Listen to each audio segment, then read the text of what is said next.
Eto guys, nagbabalik tayo dito kay Infinix para sa ating latest update. Guys, eto tama-tama nga pala sa mga naghahanap ng discounted dito kay Infinix. Bukod po doon sa kanilang Hot 40 Pro guys, yan naka-discounted dyan. Tapos ito guys, yung Smart 8 Pro. Ito dating 5,000 na nag-discounted ng 200. Pero guys, ngayon good news kasi mas bumaba pa po yan ng 200. So may less pa pong 200 ngayon ng kanilang Smart 8 Pro. Ayan guys, para sa ating latest update. Ito guys, umpisahan na natin ang update. Ito guys, yung kanilang display dito, yung mga live unit nila. Guys, mostly sa dito kay Infinix, mga display nila dito, yung mga high-end nila yun.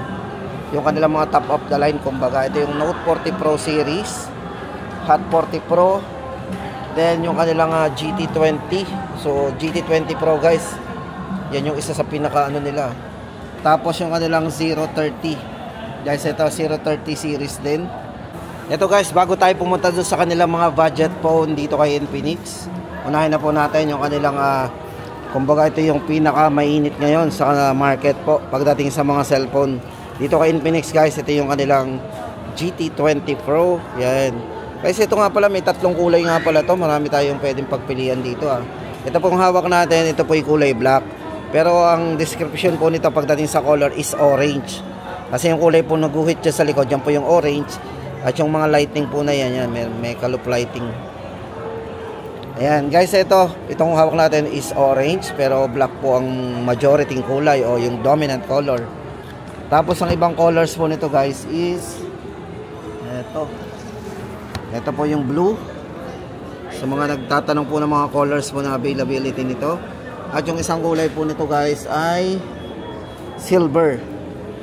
So ito yung silver guys. Ito, pakita ko naman sa inyo yung silver. Yan. So ito pa yung tatlong colors na pwede natin pagpilian dito kay GT20 Pro. Ito guys, umpisahan na natin. Atin munang checkin yung specs and parameters po ng GT20 Pro. Guys, ito for GT20 Pro, ito yung naka MediaTek Dimensity 8200 chipset. Ito yung naka Ultimate guys. Naka 4 nanometer po yan. Grabe no. Tapos ang maganda dito guys, yung display nito, gaming display. Meron siyang meron talaga siyang gaming display na dedicated para sa kanyang yung kumbaga chipset na ginamit din yan, na naka-dedicated po sa gaming display niya. Yan. Stable frame rate engine. At pagdating po sa frame rate guys, itong si GT20, ito po ay naka 120 FPS. Stable frame rate po yan. Supported po ito ng ganun na 120. Yan. Yung bezel po nito, kung mapapansin nyo guys, napakanipis. Tama-tama yan. Full viewing experience po yan. Yan. Bezel-less. Tapos naka 144 po yung refresh rate ng screen nito guys Ito pag chinek po natin to, pag inopen natin to, meron tong tatlong refresh rate. Pag ito naka-automatic to guys, meron tong 60, 120 at 144. Then AMOLED display syempre. Then sa battery guys, ito merong 5,000 mAh battery. Yan, 45 watts fast charging. Yan. At ang maganda dito guys, syempre yung mga naglalaro habang naka-charge. Ito po guys ay merong bypass charging na tinatawag. So pwede natin gamitin yon, i-on lang po natin sa setting. Then pagdating sa camera guys, ito ay merong 108 megapixel na camera para sa kanyang main camera.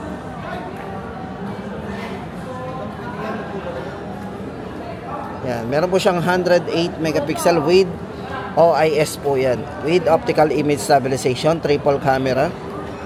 Then naka 4K po ang resolution nito guys pagdating sa video. Yan, meron siyang resolution na smooth video, dalawa. Yan 1080, naka 60 FPS. Tapos yung isa po nito ay 4K, naka 60 FPS din. Kumbaga ito guys is complete package. At pagdating sa speaker guys, ito ay naka sound by JBL. Yan naka-embroid po talaga dito, nakatatak po talaga yan, JBL. O diba, meron tayong dual speaker with sound by JBL. So ito guys, hindi lang yun kasi yung presyo nito guys ay 15,999 lang. So ito, sa mga naghahanap ng sulit pagdating sa mga presyuhan, Dito kay Infinix, ito yung kanilang kumbaga sa ngayon, ito yung pinakamabenta nila, GT20 Pro, at syempre top of the line po nila. At ito na rin po guys, ito po yung official gaming phone ngayon ng MPL. So yan, sinayokais na po natin na masyado itong si GT20 Pro, 15,999. O yun guys, lipat na tayo. Then guys, ito maganda pa rin, baka naghahanap po kayo ng 030. Dito guys, for 030, yan po yun, napakaganda po nito. Guys, ito naka-curved screen, napakanipis din, AMOLED display.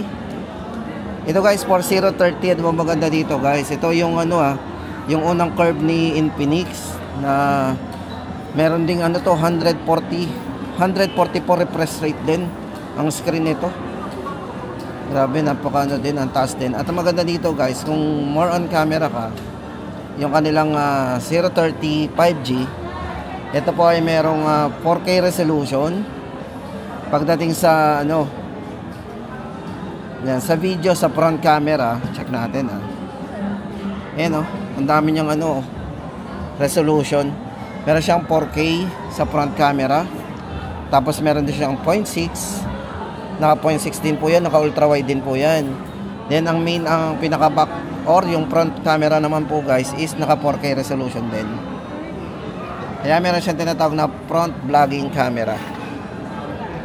Ang galing Ito po yung kanilang 030 5G. Syempre guys, naka 5G na rin. Pagdating po sa chipset guys, ito nga pala ay merong maximum RAM na 21 GB RAM. Original RAM po nito is 12. Meron siyang 9 extended RAM, kaya naging 21 GB RAM. Pagdating naman po sa charging, ito ay naka 68 watts fast charging na din with 5,000 mAh battery. Isipin nyo, naka 68 watts na po ito guys. Wala pang isang oras, fully charged na po ang ating 5,000 mAh battery. At ito naman guys, kung chipset naman na pag-uusapan natin, ay hindi na po pauhuli itong kanilang 030 5G, kasi guys ito ay naka MediaTek Dimensity 8020 5G chipset. 108 po para sa kanyang main camera. Yan po yung ating update. Ito guys, para sa latest update po natin sa presyo nito, ang 5G po nito ay 14,999. Then sa mga nagtatanong nga pala guys ng 4G edition po nito, naka 2K resolution po ang 4G nito. At pagdating naman po sa chipset ng kanilang 4G ay naka MediaTek Helio G99. Para po sa price nun guys, bumaba na yan, 8,999. Yan, yun nga lang guys, ay talagang availability po ng 4G nito ay talagang halos wala na pong dumadating. Siguro check na lang po natin sa mga ibang mga store o multi-brand store, baka may natitira pa po silang 4G edition. Pero syempre doon na tayo mag-focus sa 5G, kasi kung available po ang 5G, sulit naman tayo doon. Yan guys, update natin, 14,999 at 8,999 sa 4G 030. Tapos guys, ito naman, syempre, hindi naman pauhuli yung latest model po ni Infinix, yung kanilang Note 40 series. Guys, sa kanilang Note 40 series, ito hawak natin ang Note 40 Pro. Ito po yung Note 40 Pro, ito yung 4G. Yan. Pero syempre guys, kung 5G naman ito, same lang naman ang design. Walang pinagkaiba. Pero, pagdating po sa mga chipset, ito guys, para sa 5G, Dimensity 7020 5G. At yung kanya naman pong 4G ay naka MediaTek Helio G99. Then pagdating po sa charging, yung ating pong hawak na 4G na to ay naka 70 watts. Yan, ito po yung naka 70 watts fast charge. Then kung 5G naman po, naka 100 watts fast charging. At pagdating naman po sa kanyang wireless mag charge o yung wireless charger, ito po yung naka 20 watts, parehas po sila. Yan, inside the box kasama na po yon. Then yung kanyang camera guys, same po sila, naka 108 megapixel po with optical image stabilization na rin guys pagdating sa video. Meron na rin itong 1080 60 fps. Kung naghahanap po tayo ng smooth video dito sa kanilang yan Note 40 Pro, yan. Ito guys, for Note 40 Pro yan, ito ay mayroong 60 fps na rin pagdating sa video, smooth. Yan. Pati po sa front meron din, kaya na worry tayo. At kung dual view video naman guys, meron din siyang dual view video.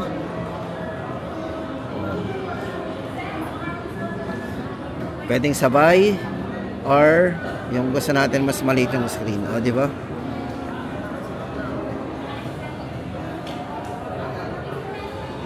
Syempre guys, ito sound by JBL na rin para sa ating sound. So mas malakas na sounds natin. Alam naman natin pag sinabing JBL, di ba? Ayan, mas kilala natin yan. Yan guys, sound by JBL. Para po sa price update natin guys, ang Pro, Note 40 Pro ay 10,999. Ang para po sa kanyang 5G, 13,999. Tapos guys, ito, punta na tayo din sa sa mga colors nga pala. Ayan guys, para sa mga colors nga pala ng ating Note 40 Pro, meron siyang black. Ayan. Black, green, and gold. Yung pong tatlong kulay. Ito nga pala guys, para sa ating colors na pwedeng pagpilian dito kay Note 13 Pro na 5G, black, green, and gold. Tapos yung isa nga pala guys, ito yung Note 40. Guys, ito good news. Ito guys, kasama pa rin po sa nag-markdown ngayong August, yung kanilang Note 40 5G. Ito guys, Note 40 5G, ito po ay naka maximum RAM na 24GB RAM. Tapos naka 512GB internal storage. Guys, ang maganda dito, yung kanyang 12,999, may discount po yung 1,000. Magiging 11,999 na po yan ngayong August. Kaya guys, double check po natin yan sa mga store na pupuntahan natin dito po yan sa Lipa, kaya dito po kayo pumunta sa kasi ito po, laging updated po talaga dito ang mga presyuhan. At legit po ang mga price natin dito. Ito guys, para sa kanyang specs and parameters, yung ating Note 40 5G ay merong 6.78 AMOLED display, 120Hz po ang refresh rate ng screen. Pagdating po sa camera, meron din siyang super zoom cam na 108 megapixel, tapos naka 32MP po ang front nito. Dimensity 7020 5G powerful processor na rin ang ginamit, at may maximum RAM na rin po itong 24GB RAM, at meron siyang 512GB internal storage. Yan. Sa charging po, 33 watts at 15 watts po wireless mega charge po doon sa wireless na ginagamit sa kanya. And guys, update po natin, Note 40 5G 11,999 na lang yan. Tapos yung isa po pala nitong 4G ay 9,499 guys. Ulitin po natin, 9,499 po ang 4G edition po ng Note 40. Tapos ito na guys, siyempre nung naghahanap tayo dyan ng mas mababa pa po doon sa mga presyo na yan, at naghahanap lang tayo ng budget, ito po si Hot 40 Pro. For Hot 40 Pro guys, ito ay may dalawang variants din. Pero pagdating po sa mga camera, charging, fast charge ay pare-pares po. Ito po ay naka 5,000 mAh battery. Yan. 108 megapixel na rin pagdating sa kanyang main camera, with OIS na rin po yan. 120Hz po ang refresh rate ng screen, at naka 33 watts fast charge po. Yan guys, para sa latest update po natin sa presyo nito, 256 po, 16GB RAM 256 po ay 7,499, at yung kanyang 21GB maximum RAM ay 7,999. Dating ano po yun dating 7,000, dating 8,500. O diba, naka-discount tayo ng 500. So yun, 500 na lang ang difference. Pwede na kayo magpunta doon sa 21GB maximum RAM. Yan guys, update natin Hot 40 Pro. Yan, pagdating sa chipset guys, naka MediaTek Helio G99. Yan guys ang update natin. Tapos guys, punta na tayo doon sa mga iba pang model, yung mga budget. Siyempre, yung mga naghahanap ng budget phone dyan.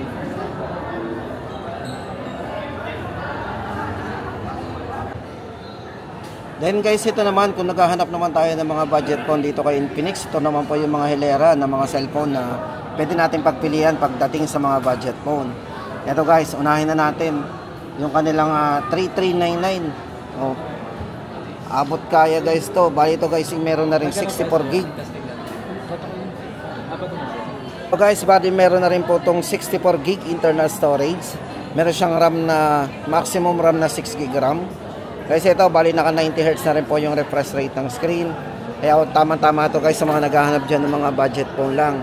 Pang Facebook, pang YouTube, at syempre, yan, pang ano na rin, personal phone. Ito, sa halagang 3,399. Ito guys, para sa kay Smart 8. Ito ay naka 90Hz punch hole screen, 5,000 mAh battery, naka Type-C din, 13 megapixel pagdating sa kanyang dual camera. At pagdating po guys sa volume, naka 200% volume mode na rin. At for security guys, ito ay naka side mounted fingerprint na rin. Ayan, Smart 8 po, 3,399. At syempre guys, hindi lang yan. Kung gusto naman natin ng mas mataas na internal storage, ito pong si Smart 8 ay meron ding ayan, meron siyang 8GB RAM, 128. Yan, naka 90Hz din po refresh rate ng screen. Yan, bali guys, nga pala size ng screen to is 6.6. Parehas lang naman po yung dalawa na yan. Presyo po nito guys is 3,999. Nag-add lang po tayo ng 600. Naka 128 na po tayo. Yan, Smart 8.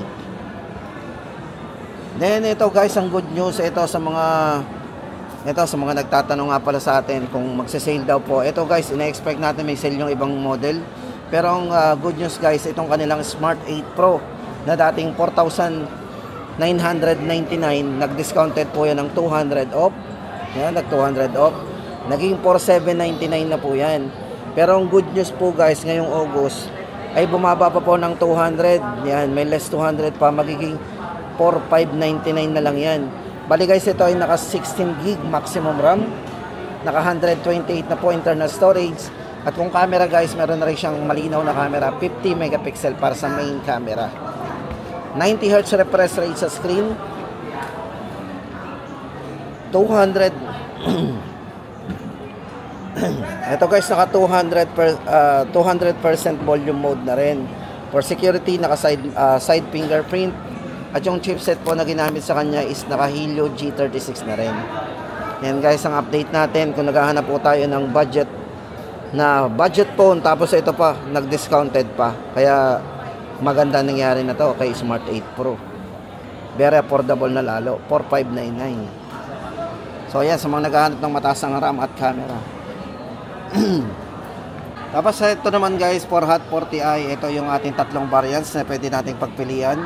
Pagdating po sa mga specs guys, ito atin na po munang basahin. Guys, ito yung, kung naghahanap po tayo ng 256 po, Hot 40i guys, ito very affordable, 5,999. Meron po tayong maximum RAM dito na 16GB 256 internal storage. Naka 90Hz na po yung refresh rate ng screen. At ito guys, very handy kasi ito ay naka 6.56 screen na naka fluid screen na po yan kasi meron siyang 90Hz refresh rate pagdating sa screen.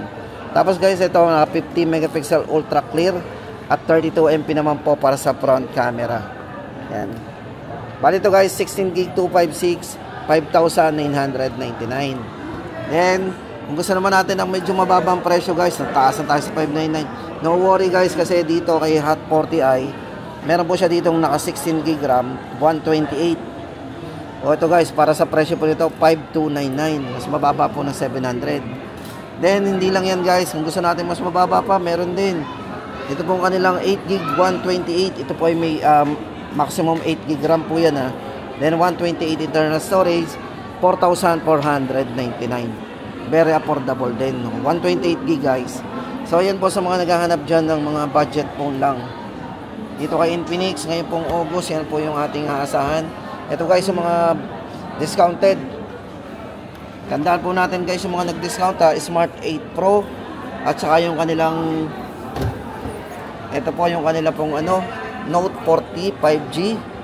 Ang laki ng discount natin dito from 12,999 magiging 11,999.